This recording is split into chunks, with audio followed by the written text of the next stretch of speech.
விஸ்வ academy நேயர்கள் அனைவருக்கும் யோகா சக்திவேலின் வணக்கங்கள். யோகா தேரி நாலேஜ் வரிசையில் இந்த 9வது பதிவு நாலேஜ் ஆஃப் மெடிடேஷன் என்கிற தலைப்பில் தியானம் என்பது என்னவென்று இப்பதிவில் காண இருக்கிறோம். மெடிடேஷன் என்ற ஆங்கில வார்த்தை தமிழில் தியானம் என கூறுகிறோம். ஒரு காலகட்டத்தில் தியானம் என்றாலே அது ஏதோ இல்லறத்திற்கு அப்பாற்பட்ட ஆன்மீக பயிற்சி என்று மக்கள் நினைத்தனர். ஆனால் தற்போதைய நிலையில் மக்கள் அனைவரும் தியானம் செய்வதை சாதாரண நடைமுறை பயிற்சியாக பார்க்கின்றனர். இவை இரண்டுமே முரண்பட்ட நிலைகள் தான். மனதை அடக்குவது தியானம் என பொருள் கொண்டு அதற்கு ஒரு எதிரியை உருவாக்குவது போல் நினைத்து தியானத்தை செய்ய துவங்கிவிட்டனர். ஆயிரக்கணக்கான தியான முறைகள் பல்வேறு சமயங்கள் மற்றும் குருமார்களால் உருவாக்கப்பட்டு நடைமுறை பயிற்சிகளாக உள்ளன. அவரவர் அனுபவங்களில் மறைந்து நின்ற மதிநுட்பங்கள் உபதேசிக்கப்படும் போது புதிய தியான முறைகளாய் தோன்றுகின்றன. தியானம் என்பதுதான் என்ன, அதன் தேவை என்ன, விரிவாக காண்போம். யோகத்தின் இறுதி நிலை அடைய தியானம் மட்டுமே பாதையாக இருக்கிறது. சராசரி மனிதனுக்கு மனதை விமர்சனம் செய்ய தியானம் ஒரு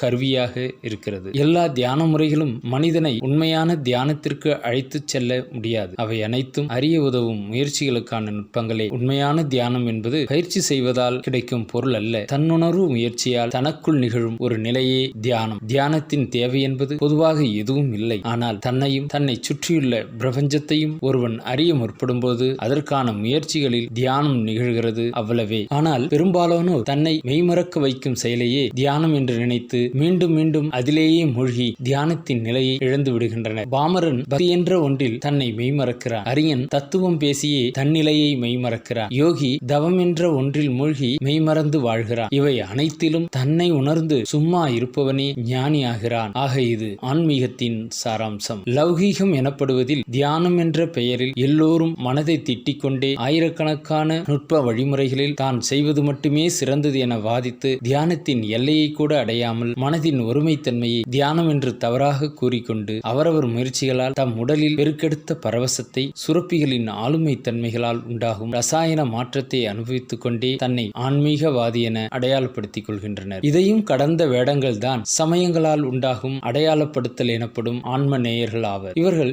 எதையுமே அனுபவிப்பது இல்லை. சில நேரங்களில் இயற்கை காட்சியை ரசிக்கும் போது உருவாகும் மெய்மறத்தல் அல்லது ஏதேனும் ஒரு இசையை கேட்கும் போது உண்டாகும் மெய்மறத்தல் ஆகியவைகளை பலர் ஆன்ம சுகம் நிலை என நினைத்து அத்துடன் ஐக்கியமாகி விடுகின்றனர். ஆனால் தியானத்தின் உண்மை நிலையில் அனுபவப்படுபவன் நாம் முன்பு சொன்ன அனைத்து செயல்பாடுகளிலும் ஏதேனும் ஒன்றை யுக்தியாக பயன்படுத்தி தனக்குள் தியான நிகழ்வை அனுபவிப்பான். இப்படிப்பட்ட அனுபவசாலிகள் எப்படி இருப்பார்கள் என்று எவராலும் அடையாளப்படுத்திவிட முடியாது. நமது தியான மரபுகளின்படி பெரியோர் பலர் 3 விதமான மனநிலைகளை பிரிக்கிறார்கள். 1 விழிப்பு மனம், 2 கனவு மனம், 3 முழுநிலை மனம். இதையே வடமொழியில் ஜாக்ரத், ஸ்வப்னம், ஹஷுப்தி என 3 வகையாக கூறுவார். மனிதன் என நம்மை கூறுவதற்கு காரணமானது இந்த மனம்தான். இந்த மனம் இல்லாவிடில் இங்கு எதுவும் இல்லை. மனம் என்பதும் ஏதோ ஒரு உறுப்பு அல்ல, பொருள் அல்ல. ஒவ்வொரு மனிதனுக்குள் உள்ள அவரவர் மொத்த எண்ணங்களின் கூட்டு தொகுப்புதான் மனம். மனம் என்பது ஒரு வளையம். அதனுள் உள்ள எல்லா எண்ணங்களும் சூழ்நிலையின் தன்மைக்கேற்ப சுழல்கின்றன, அவ்வளவே. மனதிற்கு கட்டளையிட தகுதியுள்ள மனிதனுக்கு மனம் பணியாளராக பணிபுரிகிறது. கட்டளையிட்டு பணி செய்ய தூண்டாத மனிதனுக்கு மனம் எஜமானாய் தன்னை வெளிப்படுத்துகிறது. இதுதான் மனதின் செயல்பாடு. தியான நிலைக்கு செல்ல துவங்கும் ஆரம்ப நிலை சாதகர்கள் மனதிற்கு கட்டளையிட பயப்படுகிறார்கள். அதனால் மனம் தனது எண்ணங்களால் கொந்தளிக்கிறது. இவர்களோ அதற்கு பயந்து பின்வாங்கி விடுகிறார்கள். பிறகு மனதை திட்டுகிறார்கள். இந்த நிலையிலிருந்து விடுபடுவதுதான் விழிப்பு மனம் அல்லது ஜாக்ரத் என்ற நிலையை அடைகிறார்கள். விழிப்பு மனம் தொடர்ந்து செயல்பட கனவு மனம் செயல்படுகிறது. இந்த கனவு மனத்தில் தான் அளவுக்கு அதிகமாக சாதகர்கள் மயங்கி விடுகிறார்கள். இதையே பெரிதென்று நினைத்து பெரிய ஆச்சாரியர்களாக மாறிவிடும் நபர்களும் உண்டு. விதவிதமான கற்பனைகள், கனவுகள், உணர்வுகள் என விழிப்பின் மனத்தின் எதிர்மறை தன்மையாக கனவு மனம் செயல்படுகிறது. கனவு மனம் என்பது கனவுகளை மட்டுமே குறிப்பிடுவது அல்ல. விழிப்பு நிலையில் உருவாகும் கற்பனைகள், தத்துவங்கள் என அனைத்துமே கனவு மனம்தான். காரணம், இந்த நிலையில் மெய்மறத்தல் என்ற நிலை கூட உண்டு. இந்த கனவு மனம்தான்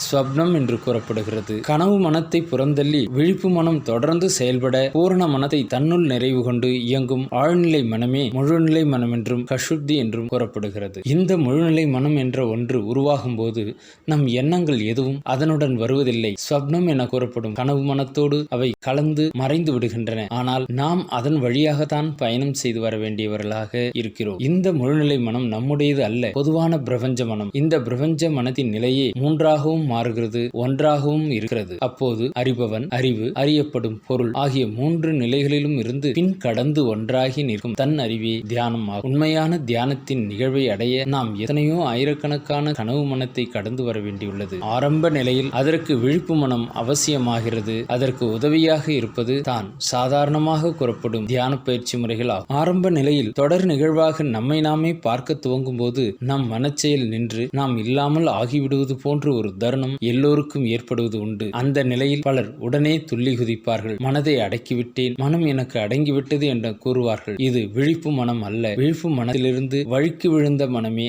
ஆகும். ஒரு புதிய அனுபவத்தை நாம் அறியும் போது நாம் சில கணம் மனமே இல்லாதவர்கள் ஆகிறோம். உடனே நாம் அப்படி இருந்ததை உணரும் போது அந்த நிலை கலைந்து மனம் செயல்பட ஆரம்பித்து விடுகிறது. அகங்காரம் அற்ற நிலையில்தான் விழிப்பு மனம் தொடர்ந்து செயல்படுகிறது. இத்தகைய பிரபஞ்ச மனத்தை அறிவதே தியான மரபின் நோக்கமாகும். இந்திய ஞான மரபில் தொன்மையான பழங்காலம் முதலே அதற்கான பயிற்சிகள் ஆரம்பித்து விட்டன. இதை யோகம் என்றார்கள். யோகம் என்றால் இணைதல் என்று பொருள். அறியப்படும் பொருளும் அறிபவனும் இணையும் நிலையை அப்படி சொன்னார்கள். தியானம் என்பது யோகத்தின் முதல் படி. இதுவெல்லாம் தியானம் அல்ல என்பதை தெளிவுபடுத்திக் கொள்வதும் நல்லது. வேண்டுதல் அல்லது பிரார்த்தனை தியானம் அல்ல. நமக்கு வேண்டிய ஒன்றை ஒரு சக்தியிடம் அன்றாடி கேட்பது வேண்டுதலா? இது தியானம் அல்ல. தியானம் செய்ய கடவுள் தேவையில்லை, முன்னிறுத்தும் சக்தி எதுவும் தேவையில்லை. தியானம் ஒருபோதும் உலகியல் லாபங்களுக்கு அல்லது சொர்க்கம் நரகம் போன்ற விஷய ஞானங்களுக்கான பயிற்சிகள் தியானம் அல்ல. ஒரு சிலர் தன் மூச்சு காற்றோடு சில மந்திர ஒலிகளை இணைத்து அபியாசம் செய்வது தியானம் அல்ல. அதனால் நமக்கு கிடைக்கும் மன ஒருமை அல்லது வேறு ஏதேனும் சித்திகள் அல்லது சக்திகள் கிடைத்தாலும் அது தியானம் அல்ல. கனவு மனத்தோடு கூடிய